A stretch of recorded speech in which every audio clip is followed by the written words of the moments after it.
সারা বাংলাদেশের প্রত্যেকবার এখানে সুপ্রিম কোর্ট থাকবে, হাইকোর্ট থাকবে, জজ কোর্ট থাকবে, নিম্ন আদালত থাকবে, সকল আদালত।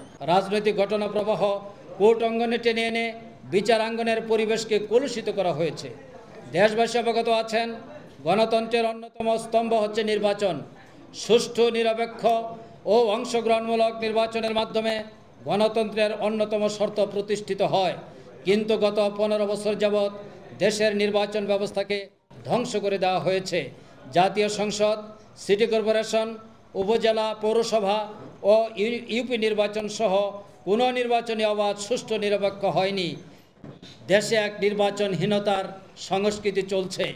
নির্বাচনহীনতার এই অপসংস্কৃতি বাংলাদেশের আদালত অঙ্গনেও সংক্রমিত হয়েছে। সুপ্রিম কোর্ট বা নির্বাচনে কলঙ্কজনক ঘটনার কথা আপনারা অবগত আছেন। এশিয়ার বৃহৎ বার ঢাকা বার অ্যাসোসিয়েশন নির্বাচনের কথা এখানে আর উল্লেখ করার প্রয়োজন নেই বলে আমরা মনে করি।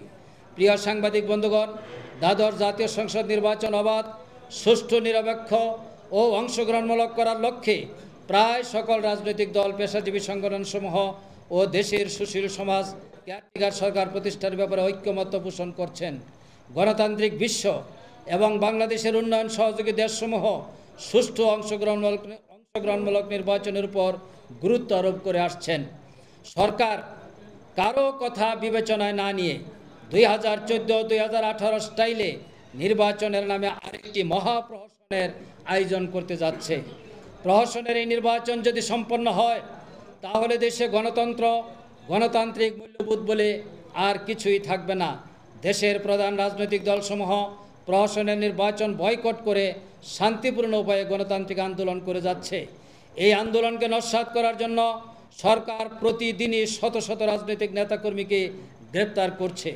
28 অক্টোবরের পর থেকে এ পর্যন্ত প্রায় 35,000 রাজনৈতিক নেতাকর্মীকে গ্রেপ্তার করা হয়েছে।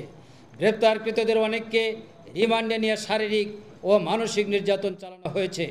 অনেকেই গুরুতর অসুস্থ হয়ে পড়লে তাদেরকে চিকিৎসার কোনো ব্যবস্থা করা হয়নি। আবার কাউকে কাউকে ডান্ডাবেরি পরিয়ে হাসপাতালে নেওয়া হয়েছে, যে দৃশ্য আপনারা জাতীয় পত্রিকার মাধ্যমে দেখেছেন। গ্রেপ্তারের পর থানায় এবং কারাগারে বিগত কয়েক মাসে 13 জনের মৃত্যুর সংবাদ গণমাধ্যমে প্রচারিত হয়েছে। গ্রেপ্তারকৃতদের মধ্যে জামাত ইসলামী রাজশাহীর দামকোড়া থানার আমির জনাব আব্দুল লতিফ রাজশাহী কেন্দ্রীয় কারাগারে 2 দিন আগে হৃদরোগে আক্রান্ত হন। তার চিকিৎসার প্রয়োজন ছিল, কিন্তু চিকিৎসার ব্যবস্থা না করে এমন এক সময় তাকে হাসপাতালে নেওয়া হলো যখন তিনি আর জীবিত নেই। হাসপাতালে নেওয়ার পর কর্তব্যরত চিকিৎসকগণ তাকে মৃত বলে ঘোষণা করেন। চিকিৎসা গাফিলতির জন্য এই সরকারকে এবং সংশ্লিষ্ট যারা আছেন তাদের সবাইকে জাতির কাছে অবশ্যই জবাবদিহি করতে হবে। কর্মসূচির বিপক্ষে কোনো অবস্থান নেই।